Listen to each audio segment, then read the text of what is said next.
So here's a big question for you. Has science killed God? Now, all too often our atheist friends claim the critical thinking space in the name of science, and it's almost as if they are one and the same. It's almost like being a Christian is for the unintelligent or lacking the ability to think or evaluate. And I see this kind of interaction all the time on social media. In other words, Christians are probably at best uneducated, at worst stupid, deluded, or brainwashed. But when you look at the history of education, many of the longest established universities in the UK have Christian origins. Places like Oxford, Cambridge, St Andrews, Aberdeen, Glasgow, Edinburgh, Durham, Chester, York, Canterbury. Christianity has played a huge part in developing higher education right across Europe. But why would these Christians be such seekers of truth and knowledge? Well, there are a couple of reasons. Well, number one, Imago Dei, the image of God. According to Genesis 1:27, humans are made in the image of God. This includes not just morally and spiritually, but also mirroring God's rationality and creativity, which gives Christians a desire for knowledge and a craving for understanding. Number two, God as truth. In Christian belief, God is the ultimate truth. For example, in John 14:6, Jesus says, I am the way, the truth, and the life. So seeking truth in nature, in reason, in scripture, is a way of seeking God. Number three, loving God with your mind. Jesus teaches us to love God with all your heart, all your soul, and all your mind. And Christian thinkers like Augustine and Aquinas took this seriously, promoting the idea that faith and reason go hand in hand. So yes, from a Christian worldview, it's very consistent to say that a yearning for knowledge is part of being made in God's image. That drive helped fuel the creation of universities as places to explore truth. Now, during the scientific revolution around the 16th and 18th centuries, most scientists were people of faith. Huge names like Copernicus, Francis Bacon, Galileo, Kepler, Blaise Pascal, Isaac Newton, Robert Boyle.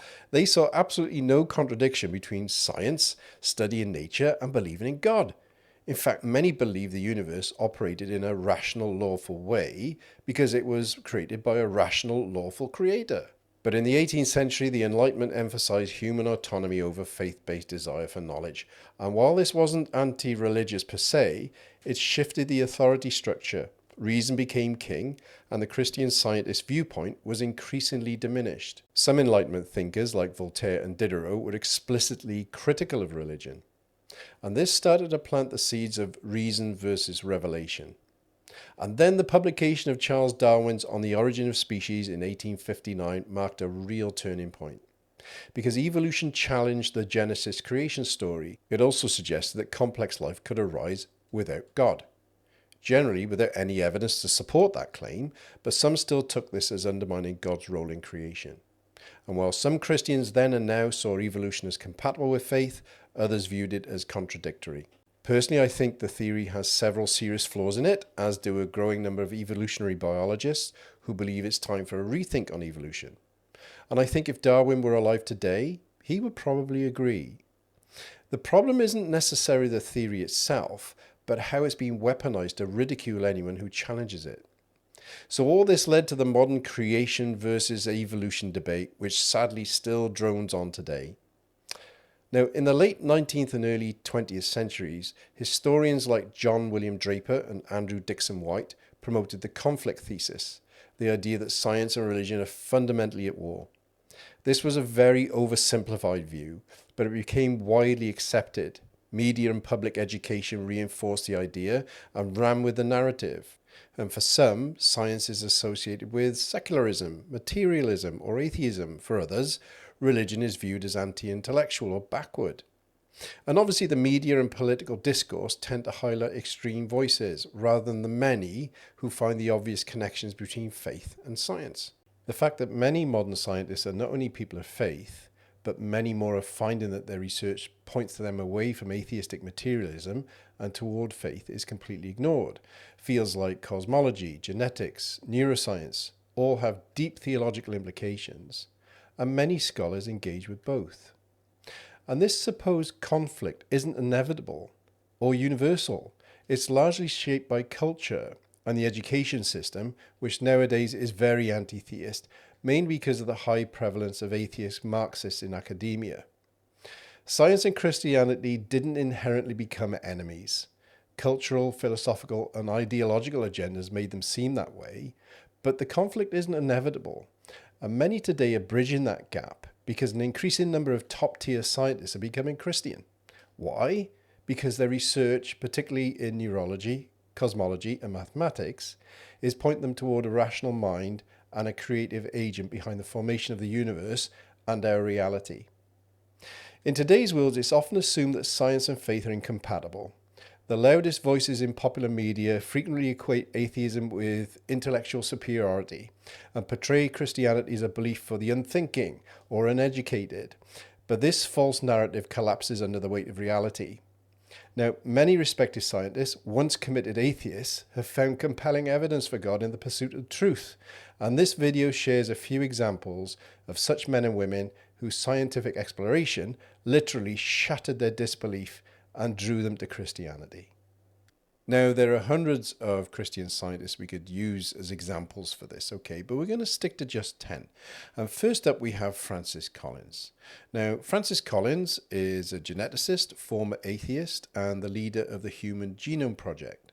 Francis was at the forefront of one of the greatest scientific undertakings in history.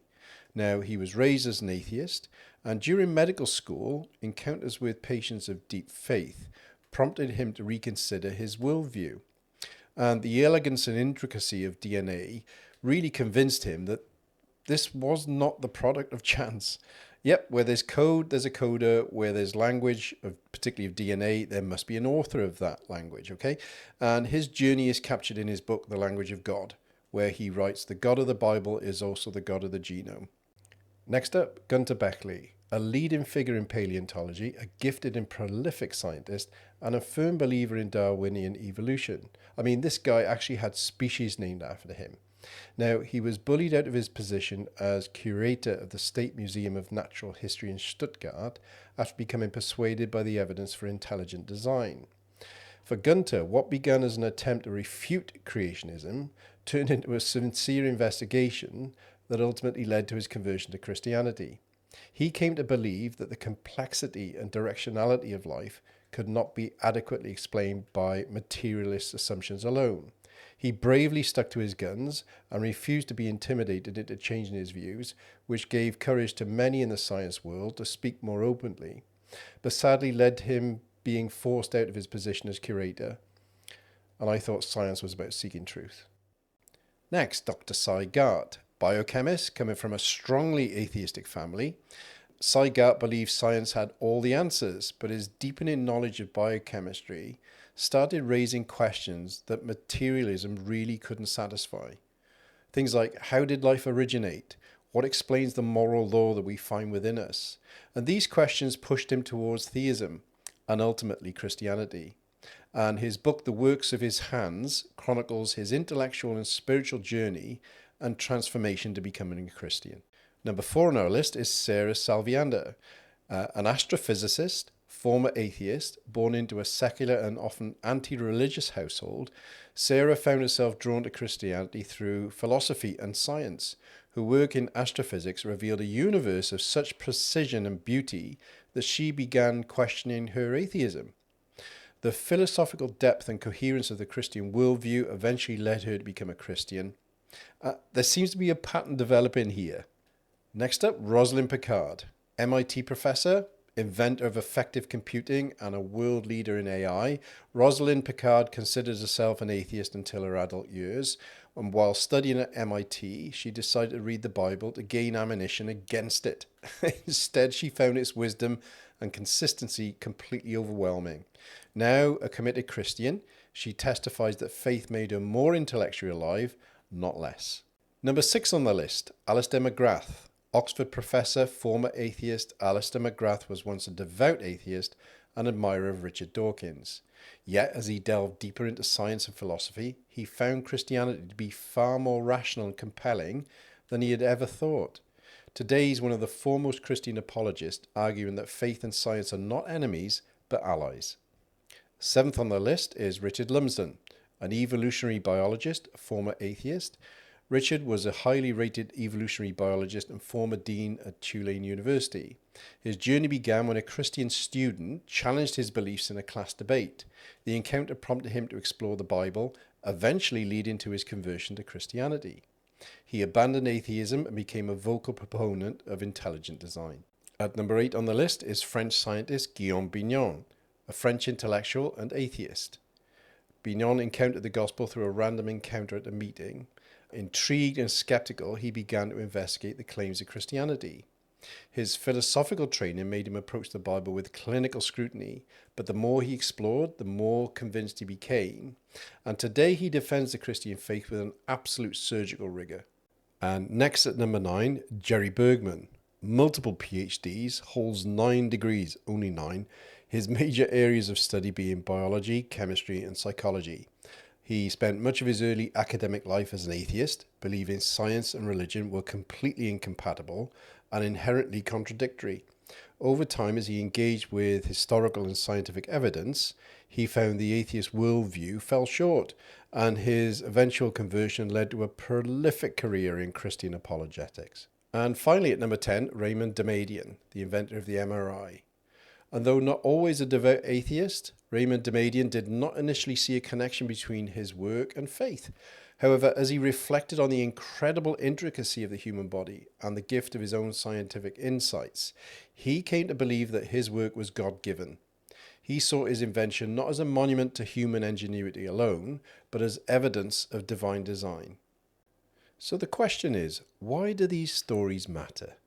These scientists remind us that faith isn't the refuge of the ignorant, but the result of an honest search for truth. Their stories dismantle the myth that to be a person of faith, you must abandon reason. I mean, on the contrary, for them it was reason driven by science, philosophy, and moral inquiry that led them to God. If you believe that science and Christianity are incompatible, maybe it's time to have a rethink. These brilliant men and women once believed the same until the evidence led them elsewhere. You see, the God who created the universe isn't threatened by your questions. He welcomes them. And often he has answers in ways that change everything. So are people of faith stupid, ignorant, uneducated, delusional? Well, not according to these world-class scientists we've just talked about. No, science is the product of being created by the greatest scientist who ever existed, the God of the Bible, the designer of the universe, the creator of space, time, and matter. And we, being made in his image, have a yearning for truth and discovery. But what do you think? Are Christians, as in the words of Richard Dawkins, stupid, deluded, to be mocked?